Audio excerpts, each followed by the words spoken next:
Oh, baik. Perkenalkan, nama saya Amfitolider Fanan Karkasa. Saya dari Prodi Pendidikan Bahasa dan Sastra Indonesia dengan NIM 25020074064 dari kelas 2025I. Video ini berisikan refleksi dari mata kuliah Keterampilan Berbicara, Program Studi Pendidikan Bahasa dan Sastra Indonesia, Fakultas Bahasa dan Seni, Universitas Negeri Surabaya selama 1 semester. Selama 1 semester, saya mempelajari berbagai kompetensi penting seperti tata bahasa, pelafalan, intonasi, kosakata, dan keterampilan menyusun tuturan yang runtut. Tata bahasa dan kosakata ini membantu saya menyampaikan kalimat yang jelas dan tidak bertele-tele. Misalnya, ketika menjelaskan suatu konsep, saya belajar untuk langsung menyampaikan ide pokok di awal, lalu memberikan contoh, sehingga pendengar mulai mengikuti saya. Tuturan yang runtut berarti urutan informasi yang tersusun dari awal, isi, hingga akhir penutup dengan jelas. Contohnya, saat saya storytelling, saya memulai dari pengalaman tokoh, lalu konflik, dan akhirnya penyelesaian. Struktur ini membuat audiens tidak bingung. Intonasi yang lafal juga saya pelajari melalui latihan, membaca puisi, dan storytelling. Saya belajar bahwa naik turun suara sangat berpengaruh terhadap kesan, makna, dan emosi. Menjaga kontak mata juga menjadi pelajaran penting. Cara saya melatihnya adalah dengan sesekali mengarahkan pandangan ke seluruh audiens, tidak hanya ke satu titik atau ke bawah. Teknik ini membuat audiens merasa lebih terlibat dan dihargai. Di awal semester saya cenderung ragu-ragu dan sering bingung mengatur kalimat. Sekarang, saya lebih percaya diri, lebih memahami konsep berbicara, dan mampu mengembangkan ide secara spontan. Pelajaran pentingnya adalah percaya diri muncul dari latihan. Saat tampil di kelas, meskipun gugup, saya belajar bahwa semakin sering mencoba, semakin stabil suara dan intonasi saya. Mengembangkan ide, saya latih dari kegiatan debat dan podcast. Dari situ saya belajar untuk cepat menangkap poin lawan bicara dan memberikan tanggapan yang relevan. Perubahan ini terasa saat saya berbicara. Lebih tenang, lebih jelas, dan lebih terarah.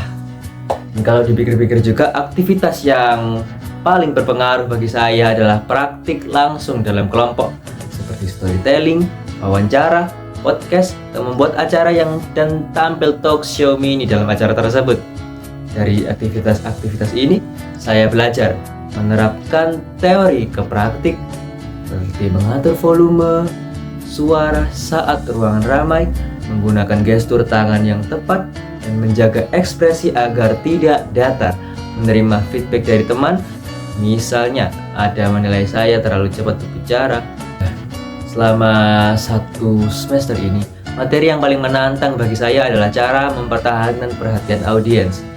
Ini sulit karena audiens bisa bosan, kehilangan fokus, atau tidak tertarik dengan topik kita. Tapi pelajaran yang saya dapatkan, pilihlah topik yang relevan. Saya belajar bahwa audiens itu lebih fokus ketika konten yang saya bawakan dekat dengan kehidupan mereka. Juga, gunakan suara yang lantang dan stabil, terutama saat berbicara di ruangan yang ramai. Gestur yang meyakinkan juga perlu, seperti tidak menyilangkan tangan, menggunakan gerakan tangan untuk menekankan poin yang penting, serta berdiri tegap. Itu juga merupakan poin yang sangat penting.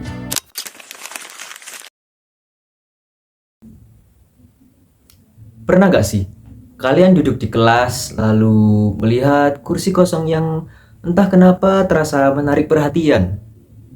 Saya selalu penasaran, siapa sebenarnya pemilik kursi itu? Setiap hari kursinya tetap kosong, dan saya mulai membuat teori sendiri. Mungkin dia superhero yang sibuk menyelamatkan dunia, atau mungkin dia time traveler yang terjebak di masa lalu. Atau yang paling mungkin dia cuma ketiduran. Tapi semakin saya lihat kursi itu, saya sadar sesuatu. Kursi kosong itu seperti pengingat bahwa setiap hari kita punya pilihan untuk hadir atau tidak hadir dalam hidup kita sendiri. Hadirlah ketika kita belajar, ketika berbicara, ketika mendengarkan orang lain. Karena kadang hal sederhana seperti berani hadir bisa mengubah cara kita memahami dunia. Jadi, mulai hari ini, kalau kalian lihat kursi kosong, ingatlah, jangan sampai itu jadi kursi versi kita yang hilang kesempatan hanya karena kita tidak berani tampil. Sebagai kesimpulan, keterampilan berbicara sangat membantu saya berkembang. Bukan hanya dalam kemampuan teknis berbicara, tapi juga dalam memahami audiens, mengatur emosi, dan menyampaikan pesan yang paling efektif. Harapan saya ke depannya, saya bisa terus meningkatkan kemampuan ini agar semakin percaya diri dan mampu tampil di berbagai situasi formal maupun non-formal. Terima kasih kepada dosen dan teman-teman yang sudah memberikan pengalaman belajar yang menyenangkan selama 1 semester. Sampai jumpa di kesempatan berikutnya. Terima kasih.